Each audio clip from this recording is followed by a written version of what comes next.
Hipertensão secundária ou primária? Você sabia que uma tem cura e a outra não? Então fica aqui comigo que eu sou a doutora Stephanie e hoje nós vamos falar sobre hipertensão secundária e primária. A hipertensão secundária é aquela que é causada secundariamente a uma outra doença. Por exemplo, síndrome da apneia obstrutiva do sono, doenças metabólicas como, por exemplo, tireoide, alteração na adrenal, doenças relacionadas aos rins, como doença renal crônica, entre outras doenças que nós iremos comentar aqui. Enquanto que a primária, ela é causada primariamente por um enrijecimento das artérias do nosso corpo. Então, ela tem uma relação direta com a parte genética, hereditária. Em geral, o paciente traz aqui pra gente no consultório o histórico de ter um pai que tem pressão alta, ou uma mãe que tem pressão alta, um histórico familiar, hereditário. Essa hipertensão primária, em geral, ela se desenvolve depois dos 40 anos e está muito relacionada a esse fator genético e acaba não tendo uma cura específica. O remédio, em geral, é para o resto da vida.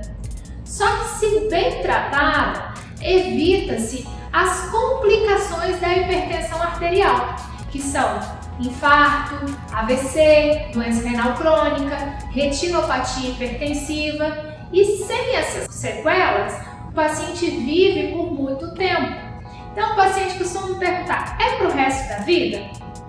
Sim, só que se você tomar direitinho pelo resto da sua vida, a sua vida vai ser muito longa, porque você não vai ter complicações dessa doença. Será só uma condição que faz parte do seu dia a dia, mas que quando você acorda de manhã, você toma ali um comprimidinho e passa o dia tranquilamente. Ou então, quando chega a noite, também tem necessidade de tomar um remédio e mantenha a sua noite tranquila, sem nenhum susto, sem acordar com uma dor no peito ou falta de ar por uma complicação de um pico de pressão, por exemplo.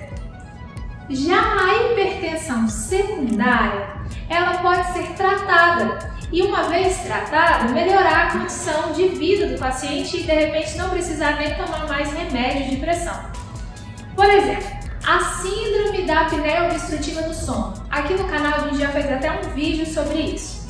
Quando bem tratada, ela pode fazer com que o paciente, não tendo mais as repercussões dessa síndrome da apneia do sono, que são aqueles roncos altos, a dificuldade de respirar, com até microdespertares, e a pessoa sem perceber, tendo um impacto na sua pressão arterial sobre isso, ela melhorando dessa condição, ela melhora também da pressão arterial.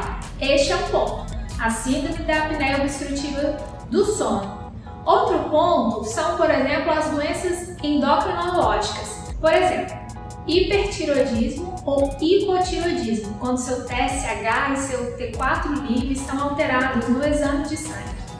A correção dessas taxas da tireoide pode corrigir também o valor da sua pressão, a pressão não ficar tão alta na hora do exame físico e com isso não precisar, por exemplo, mais de tomar o remédio. Então daí a importância de ter bem de perto e bem acompanhado tanto o endócrino quanto o cardiologista. Existe uma outra condição que se chama feocromocitoma, que é uma alteração rara, porém muito grave, que é um tumor na glândula adrenal. Ele é produtor de substâncias parecidas com a adrenalina, que liberam essas catecolaminas no sangue, gerando picos de pressão.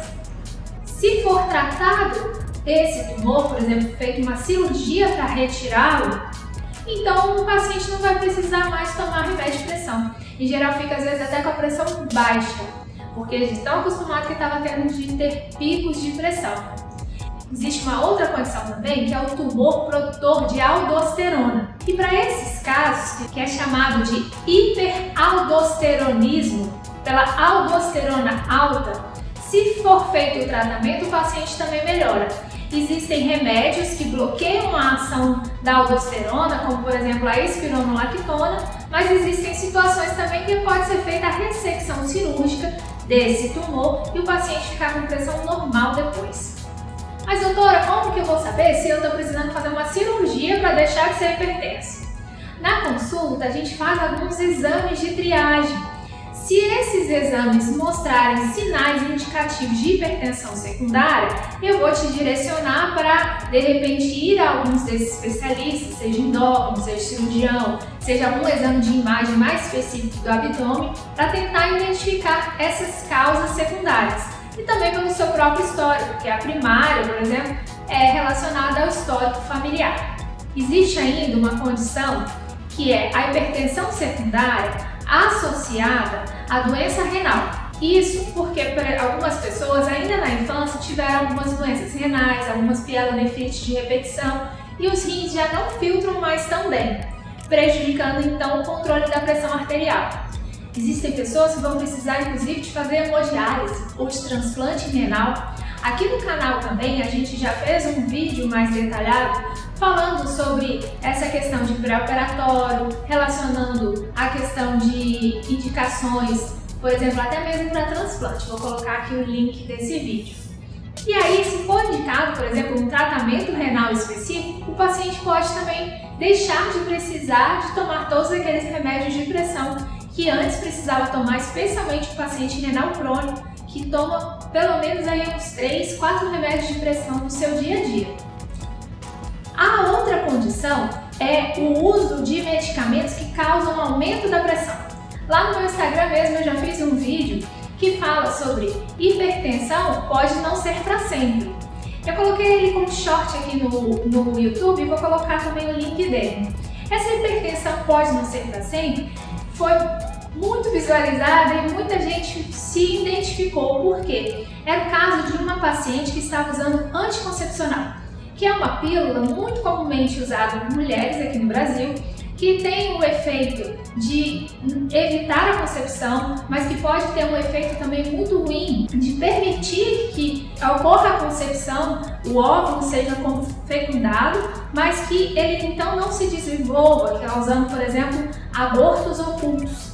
Então essa medicação, além de ter essa situação ruim, até do ponto de vista religioso e ético, da possibilidade de um aborto oculto, ela também traz danos do ponto de vista cardiovascular, porque pode causar hipertensão arterial. Ela pode causar edema, a mulher em geral começa a se sentir um pouquinho mais inchada depois que começa a tomar a pílula.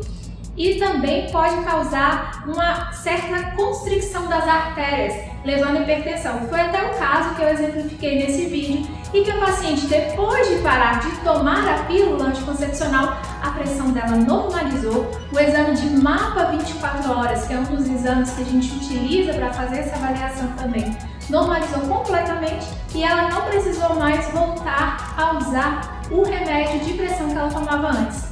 Inclusive, ela começou a ter sintomas de pressão baixa quando no início que ela tinha parado de tomar o remédio e ainda não tinha se consultado comigo e continuava a tomar o remédio antihipertensivo, a pressão dela estava baixando muito, porque já não tinha mais indicação de tomar antihipertensivo.